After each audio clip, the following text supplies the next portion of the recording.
Hey, this is Addison from the Agency of Narrative Intrigue and Mystery, and welcome to this little series of quick start videos for Eureka Investigative Urban Fantasy. This one on how to approach Eureka. I'm not going to be going over like every single rule and modifier. This will not be a replacement for actually reading the rule book, but it should help get you started, especially if you're like intimidated by the page count. But if you are intimidated by the page count, don't be intimidated by the page count. Like 3/5 of the rule book, like 400 out of 700 pages, are just like lists and tables and character options and stuff. At the time of recording this, which is July 11th, I just sent out the July 11th version of Eureka to the Patreon subscribers.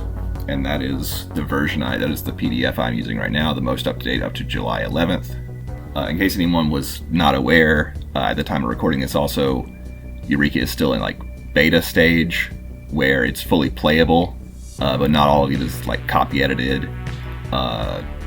There's not all the art is done, and not all of it's put in the book, and we still have this really like basic like black text on white background page layout. It's going to look nicer when it's fully finished, but there shouldn't be that many more changes. I do not expect that there will be something different in the future finished version compared to what I'm going to do with these videos now, especially because I'm not going to go into every single little modifier and +1 bonus in this little series of videos. So, what is Eureka for? Eureka is a game for running mysteries. The main setting focus is the 21st century American South, but with a little adjustment, it can handle just about any location on Earth between the 1800s and the present day, though definitely leaning towards, North America. So the title says urban fantasy, but don't think of it like Shadowrun or like World of Darkness. Eureka's approach to urban fantasy is pretty distinct. I'll probably cover that in another video, but really shortly, the public at large does not know about magical things like vampires, but it is not because of some kind of government conspiracy, like SCP Foundation, or the vampires like control the government and have a big masquerade or conspiracy to keep themselves secret from the wider public. Magical stuff like vampires are just like exceedingly rare. A vampire has probably never met another vampire in no matter how many centuries they've unlived. All of their friends would be mortal, and they would just have to deal with the position that being a vampire puts them within modern society. And the rulebook itself is going to provide you with a bunch of like intricate tools, rules, mechanics, numbers, tables, lists, character abilities, and stuff like that for role-playing mystery investigation in like a grounded 21st century world. Okay, so approaching this game. Eureka is a tabletop RPG. I'm just going to trust you know roughly what that is already if you clicked on the video. Every tabletop RPG has expectations of like how you're going to approach it and like the play style you're going to play it with, how the rules are meant to be used and applied as opposed to just what the rules are. But most tabletop RPGs do not really spell theirs out the way that Eureka does. Hell, in a lot of cases, the designers might not even be aware that they've written certain playstyle expectations into their game. But every tabletop RPG has playstyle expectations. Eureka just spells them out explicitly. The things I'm going to go over in this video about the playstyle expectations, the approach to the game, these are rules. This is not a suggestion. They aren't any less rules than like a +1 modifier or a character ability. This is the rules about how the rules were designed to fit together and be applied. It might be something that you already play tabletop RPGs with that approach, or it may be something where this is very different from how you're used to playing RPGs. But if you don't follow the approaches as outlined in the sections of the rulebook that I'm going to go over in this video, you'll probably find yourself like working against the game and not working with the game, and that is a lot less fun. The player characters in Eureka are called investigators. In this video, I'll be referring them as PCs, characters, and investigators, and player characters pretty interchangeably. When you play Eureka, the game master who is also called a narrator, but I'm probably just going to say game master a lot. When you play Eureka, the game master isn't telling you a story or telling you where your characters go. They're there to play the NPCs, the non-player characters, and tell you what your characters see, feel, hear, smell, and taste. It's you and your characters who will be making decisions and drawing conclusions based on that. Unlike what you might expect from a lot of other RPGs, the Game Master isn't like going to be making up the facts of the mystery as they go along. The facts don't just become one thing because you, the player, think that. In Eureka, there's a set, concrete set of facts to the mystery at hand, and it is you and your character's job to get to the bottom of it, and hopefully the character does not die trying. For that, you need to be prepared to play very proactive characters. You need to not wait for the game master to tell you where your characters need to go or what they need to do. Otherwise, they're just going to lose the trail, the bad guy's going to escape, they might also just die. Which brings us to the next bit, is that Eureka is a hard game. The party might only figure out part of the mystery, they might figure out basically none of it. If they aren't careful, they might just die. And that's alright, that's okay, like that's part of the game. There's no winning without the risk of losing in Eureka, and the risk of losing is very real in Eureka.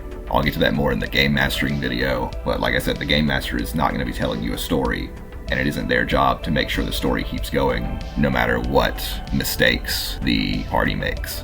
If the party figures out the mystery and they do something about it and stop the threat, that's an acceptable ending to the game. That's good.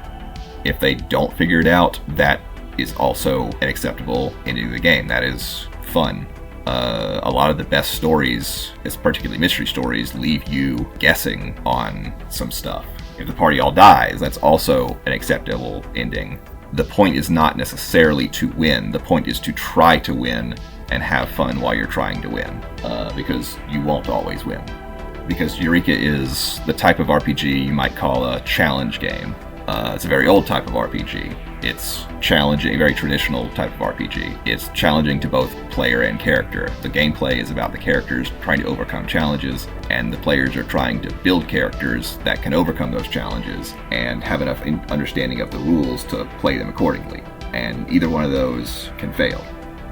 If you've never been very good at making, builds in like D&D or Pathfinder or whatever, you don't need to worry too much about that. There aren't really any bad builds in Eureka. Eureka investigators have a ton of skills and abilities that make them pretty good at solving mysteries by default. I'll go over that. I'll go over all those in another video. And also another topic for another video, but shortly, failing is not always inherently bad in Eureka. Failure, first of all, can be fun if the gameplay is fun. And in Eureka, it can be rewarding. The character I play the most, for instance, has some really bad stats and some skills that seem to come up a lot. And watching her crash and burn in those situations has made for a bunch of really memorable scenes in our games. You can even build a character where failing a lot is part of their gameplay and is ultimately beneficial. But I'll get to how those mechanics work in another video. Regardless, you have to go into this game with the expectation that things are going to go really bad for your character at least some of the time. Because just because your characters are the protagonist of the game does not mean that the world will revolve around them or that they're guaranteed to succeed. They will not have plot armor, and some really pretty awful stuff is pretty likely to happen to them if they don't play their cards right. Which means it's another thing that's going to be very helpful to keep in mind for Eureka, and is, like I said, part of the rules, is it's happening to your character. It is not happening to you. When you play Eureka, your character is not a representation of yourself. They're not a persona you take on for the session. They're not a puppet or a game piece or a suit that you pilot. Treat them, think of them like they're more like a character in a novel. They are distinct from the author who created and wrote them, and it's your job as a player to come up with a dude separate from yourself and answer the question, what would my guy do in this situation? And describe that. That's another thing, is unlike what some people might be used to with RPGs, you describe what your character does and how they do it. The Game Master basically does not ever do that in Eureka. I'll get to that in the Game Master video. Part of this You Are Not Your Character stuff is playing using third-person verbiage. As in, when you're talking about your character, you talk about them in third person. It's very simple. Like, instead of saying, I shoot my gun at him, you'd say something like, Yvette shoots her gun at him, if your character is Yvette. If you're the game master, you don't say, you take 4 damage. You say, Yvette takes 4 damage, and it's just that easy. If your character is talking to someone, you can still do a voice for that and speak their dialogue as if the dialogue is spoken in first person. If I'm playing Yvette, I might say Yvette walks up to him and says, Hello, do you know anyone here called Mac? Something like that. For some people it might feel weird at first and take some getting used to, but if you give it a chance, pretty much everybody finds that, like, trying to do it, it becomes very easy very quickly. One of the reasons this matters is because tabletop RPGs, the gameplay is made up of language. You're talking to other people at the table is what a lot of the gameplay looks like, and so the actual language you use, third person or first person, that makes a big difference. And part of that difference is what Eureka is going for intentionally as a piece of art, as a game that you play. That is how Eureka is designed to work. You're creating a separate guy with strengths, weaknesses, vulnerabilities, and you're putting him in a situation to solve a mystery. And whatever happens next depends on him and the other PCs and the rules and the dice. You play to see what happens when you put this group of characters together and task them with solving a mystery. Watching your guy succeed is going to be fun, and watching him fail is going to be fun. So do not be afraid to fail rolls as well. You are not your character, and nobody in their right mind is going to get mad at you, the player, for your guy screwing up. That is about it for this video. That was how to approach Eureka, and if you want to approach the store page for Eureka and download it, you can pick up a beta PDF copy of Eureka at anim-ttrpg.itch.io, or if you just Google Eureka Investigative Urban Fantasy, you'll find it. We'd really appreciate it if you paid for it so that we can pay our bills and stuff, but payment is optional. You can download it for free. You can get even more stuff, including the most up-to-date rolling updates rulebook monthly for a $5 subscription to our Patreon at patreon.com/the Agency of Narrative Intrigue and Mystery Patreon. If you can't afford to pay us in any way, you can still get a lot of it for free on itch.io, like I said. And another way you could support us is to talk about us, share this video around, like the video, tell your friends about Eureka, play Eureka. That's what we really want. So thank you for watching, and I'm signing off for this video.